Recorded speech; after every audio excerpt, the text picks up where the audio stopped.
What up? This is Brian. We're here in Gangnam, Korea, and today we're gonna talk about the book, The Subtle Art of Not Giving a Fuck.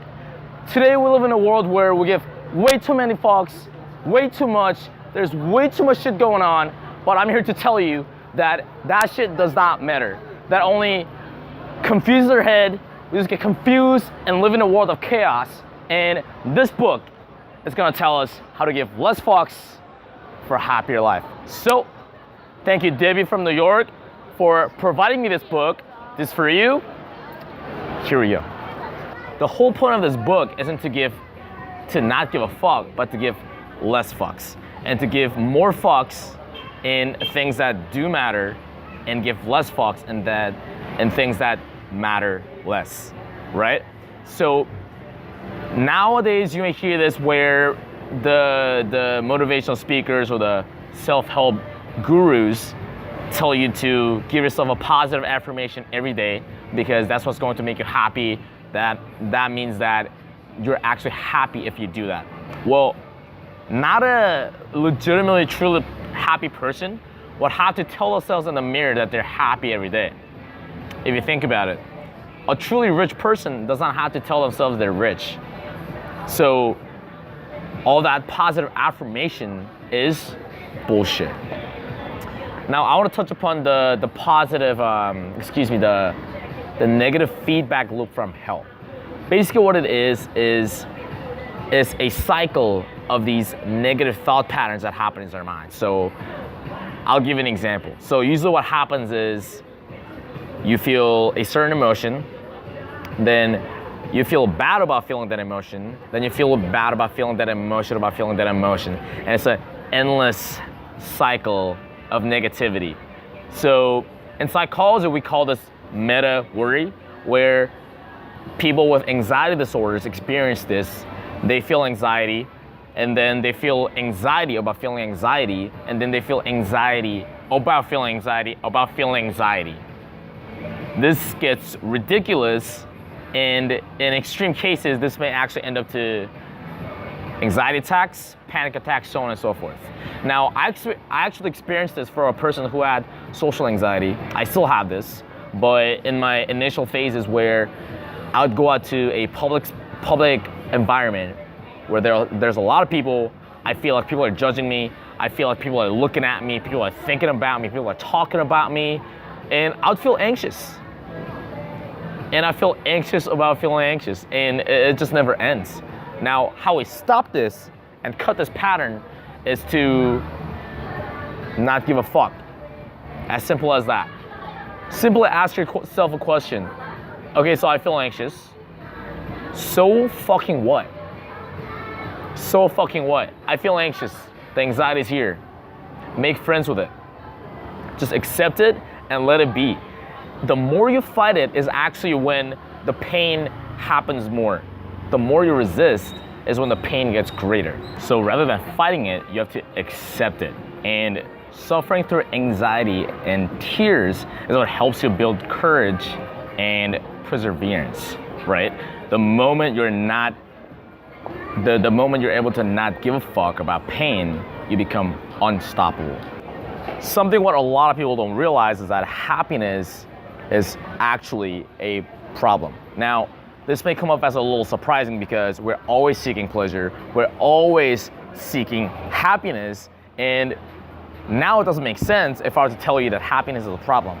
Now, happiness can be a problem when we are always chasing and seeking pleasure and happiness. Well, I'm here to tell you to never chase happiness.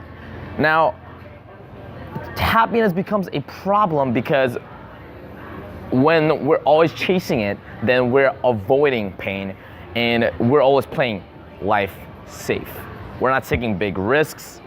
We are always going with what feels good. We're staying in our comfort zone. Now, the fact of the matter is that pain will happen eventually. If you were to stay in the happiness seeking state and that comfort zone, then when the pain does happen, then we will not know how to cope with that or thrive and fight through that situation. And this is why I emphasize on actually enjoying pain. and going through it, not just coping and surviving, but actually thriving in that situation. And the author actually talks about the reasons for unhappiness is, one is denial, and two is victim mentality. There will always be a struggle in life. We just have to realize what kind of struggles do we want in our lives. Do we want this kind of struggle or do we want that kind of struggle? You gotta choose what you're gonna enjoy more out of all the different struggles. Because happiness does require struggle, and that's just a fact. And if you don't go through the struggles and pain, then you cannot win. In weightlifting, in fitness, we call this going to failure. The last few reps hurt. They hurt like a bitch. It burns. But if you don't go through the failure, the struggles, then you will never see happiness. You will never see the end results. Happiness comes from solving problems, not just this thinking and telling ourselves that we are going to feel happy, because that's only a temporary fix and it's not a long-term fix.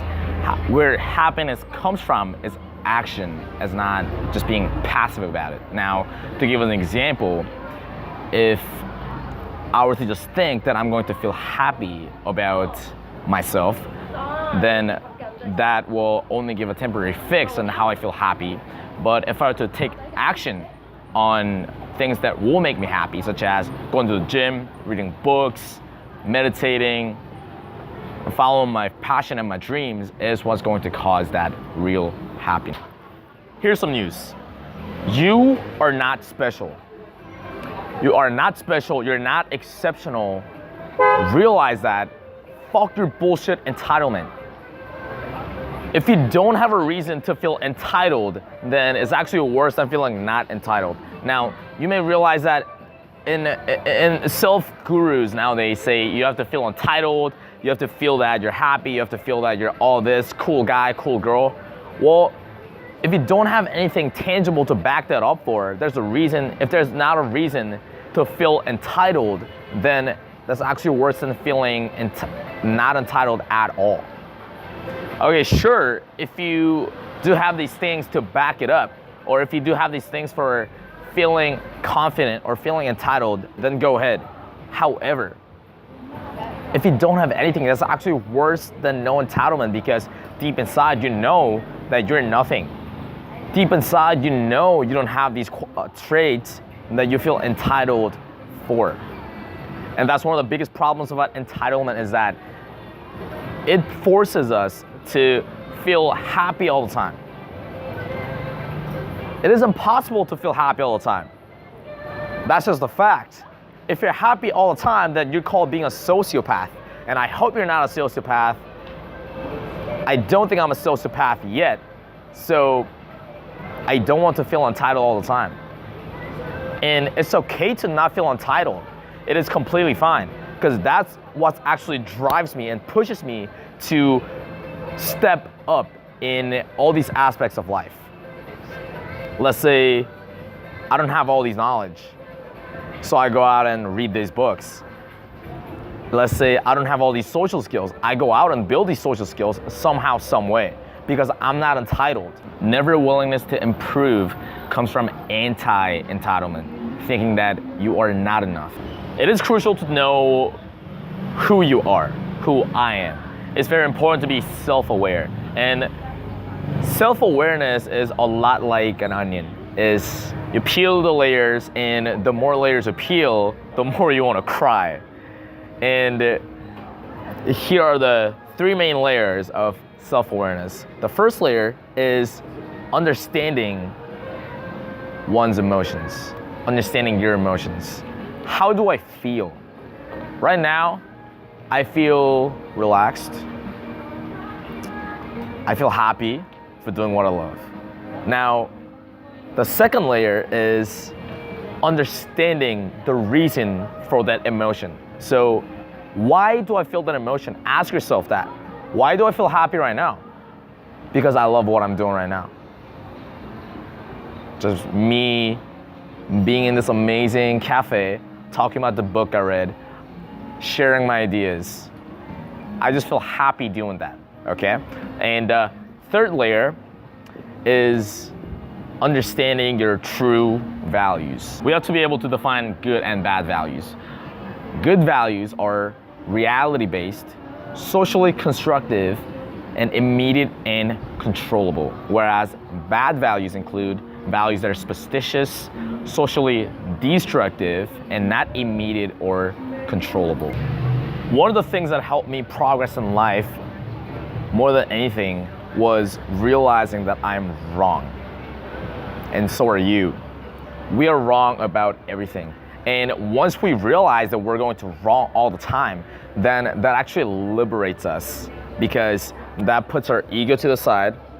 We don't have to be right, but it just gives an opportunity for us to learn and expand. Now, it is good that we are wrong, because that actually gives opportunity for us to grow and progress. And you may realize that when you look back at yourself a year ago from now, you'll realize, you'll actually cringe at yourself of what you've been saying, what you've been doing, how you're dressing, and all the other things. But that's good, because it means that you have improved. Now, we will never be right. In life, there's no such thing as a right answer. We will either be wrong or less wrong. And as years go by, we're just working on to be less wrong and not to be right. And this is the danger of certainty, is that when you're certain about something, it just closes us into ourselves and isolates us from new opportunities, new knowledge, and so on. So it is very crucial to accept the fact that you'll be wrong, and that'll open up new possibility and new changes and new growth. So if you're less certain about yourself, then you'll feel less insecure, because you realize that you're not perfect, you don't have an ego. Because the fact of the matter is that there will always be something or someone that has something better than you in one aspect or another. There'll always be someone that's richer than you. There's always be someone that's smarter than you, who's taller than you, that's prettier than you.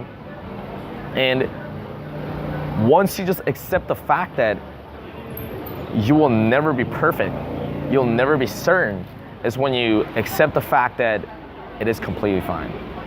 You accept and you let go. And that's what liberates us. That's what makes us happy, rather than trying to be perfect all the time. Obviously, work on yourself to be less wrong and better yourselves every day, but it's also fine that there's someone who's better than you at something. It's impossible to be perfect at everything. So here's how to be a little less certain about yourself.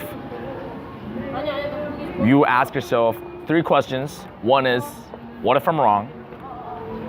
What would it mean if I were wrong? And would being wrong create better or worse problems? Here's something that I resonate with a lot and has helped me progress so much in life, is failure is the way forward.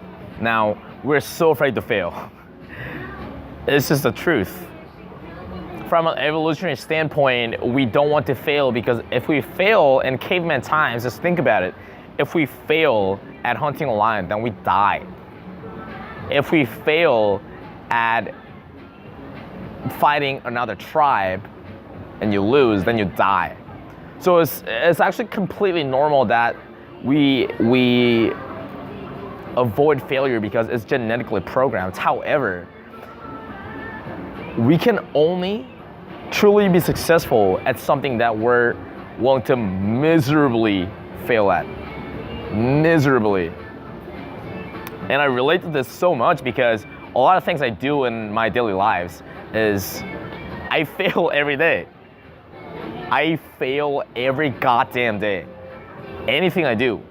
When I go to the gym, I go to failure, and if I were to be afraid of failure, not being able to lift up the weight, then I'll never be able to see my full potential of how many reps, of how much weight I can push, and that would also not optimize how much I can grow from that. Another example is me building my social skills. So coming from a place where I was afraid of looking at people even in the eyes or just communicating. I was very afraid of even initiating conversations, initiating interactions. I was very afraid. I was scared shitless to go up to people and just strike up a random conversation. And I'm still scared, and how I was able to get better, and I'm still trying that, is me embracing that I may fail miserably. Okay, I may embarrass myself. In my genetic program, my genes are telling me, no dude, you're gonna die. The opposite tribe is going to kill you.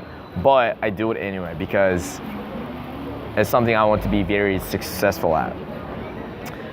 If there's something that you want to be truly successful in, that you want to thrive in, that you want to be exceptional in, then you have to be willing to fail miserably. Embarrass yourself, get dead exhausted from it, have a panic attack from it, so on and so forth. Okay? So we actually need these painful experiences to evaluate meaning of our own lives and change courses if needed. Because if we were to not fail and not go through the struggles, then we would not know how to adjust and calibrate. Because success is good because it's a positive feedback of what we're doing is working, but also failure tells us that, no dude, if you do this, then it's not going to work out, so you need to change what you're doing. Here is the do something principle. If you are stuck on something, just do and not just sit there. Start working on it, and anything, the answers will follow. And rather than inspiration causing motivation causing action, is the other way around, where action causes inspiration, in return causes motivation, causes more action, and it's a positive feedback loop. So when doing something means success, even if failure pushes you forward. The importance of saying no. We're so afraid of saying no to a lot of things, like to friends, the people we meet, even to ourselves. We're so afraid of saying no. We're always agreeing. We're always trying to please other people. Well, this is very toxic because as we say yes and agree to everything, then what does that say about ourselves? It implies that we have no character. If you're just agreeing to everything that other people are saying, then what's so great about you? What makes you different? Like, what are your values and your morals and your standings and your perspectives? Of course, when you agree with someone, then feel free to agree. But when you also feel like there's something that you disagree on, then even if you feel resistance, it's okay to say no. Because no one trusts a yes man. If you reject nothing, we have no identity. We have no identity. And I don't want to be a person with no identity. I don't know about you. So we have to make sure that we draw these boundaries, because that's where respect comes from. If we don't have these boundaries, and this applies to anything, even with yourself, with your friends, your family, with your pets, we have to draw these boundaries. Now, how we are able to establish relationships is that we should be helping each other because we choose to support and be supported, not because of feeling obligated. And we see this all the time, is we kind of feel guilty of not helping out our friends for some reason, even if we don't want to, for moral reasons or for personal reasons. Well, we have to draw these boundaries and sometimes be able to say no. And here are the 2 steps of rebuilding broken trusts. 1 is trust breakers take full responsibility and admit true values that cause the incident and owns up to them, rather than denying and making up excuses. 2nd is the trust breaker builds solid track record to show improvements over time. The thing about trust is that it's a lot like a piece of glass. Once broken, it is very hard to put all the pieces together. I mean, you may come close to the original piece, but there's still cracks and it's not the same. So we have to make sure that we have to keep these trusts and not break it in the first place. And then you die. Now, death is perceived as such a bad thing. And yes, it is true that it is sad, it is emotional. Sometimes we wish that certain people didn't have to die. And sometimes we wish that we would not have to die. But how I look at it after reading this book is that death is actually very valuable. Now, I'll explain. What causes something to be valuable is if something is very scarce. Scarcity causes value. Now, for example, diamond isn't very abundant in today's world, and it is very scarce. That's what causes its price to be such a high rate. Same thing with death is that it creates life to be scarce. I don't know how long I'm going to live, but it puts a time limit. Let's say 80 years old, 100 years old, 120, who knows? And that puts a time limit. It's like putting on a timer, like a gigantic timer. I'm not gonna live forever. And that's what's causing us to do all these things. Like, that's what's causing us to go to work, lift, travel, meet friends, enjoy hobbies, whatever. Because if we knew that we're going to live forever, then there will be no urgency. We would have no urgency and we would just sit there and do nothing. Because if time were so abundant, then why would we be urgent, right? So there's something called death terror. Is a concept that a realization of the idea of death that makes us reflect on everything we think or do. So sometimes we see these articles or newsletters about how people who got diagnosed with terminal cancer and they just ended up going on these marathons, these rampage of traveling and finally enjoying what they love that they weren't able to enjoy because now they feel that urgency because time is scarce and life is scarce, right? And another thing is called the immortality project, which is when people seek to have their conceptual self last longer than their physical self. So this will be, let's say, a statue, a book, a song, a poem, any legacy. And this is something that struck with me is that one of my closest buddies, Min, he asked me, what kind of legacy do you want to leave when you leave this world? And now I think about it all the time. My time here in Seoul, Korea, in my mother country, isn't that long. I'll be here for another month and a half, maybe even shorter. And he asked me, dude, Brian, what kind of legacy do you want to leave? You can't just live life day by day and just let it pass. What kind of legacy can I leave in this country? What kind of legacy can I leave in all these people, my friends, the people I may influence? At my university, what kind of legacy can I leave? Now I think about it all the time, and I'm a firm believer that anyone can influence something on some level. And I know that it's the greatest feeling in the world where when people tell me that I have changed their lives in some aspect, that I opened their minds in some aspect or introduced them to a new idea. And this is also great when other people do this to me. And it's a really great value arbitrage that is happening. Now, here's the sunny side of death. Mark Twain once said, and I quote, "A man who lives fully is prepared to die at any time." So ask yourself, what is your legacy? And are you ready to die? So, to summarize the book, this book isn't about to give zero fucks, but to change your fucks into giving more fucks on more important things and less fucks on less valuable things. Because life is too short. Fuck it. Let's do this. So it definitely changed my perspective, my outlook on life.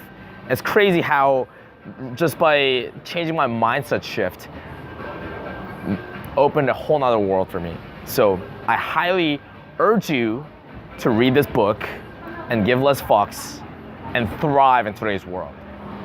So this has been Brian. Cheers.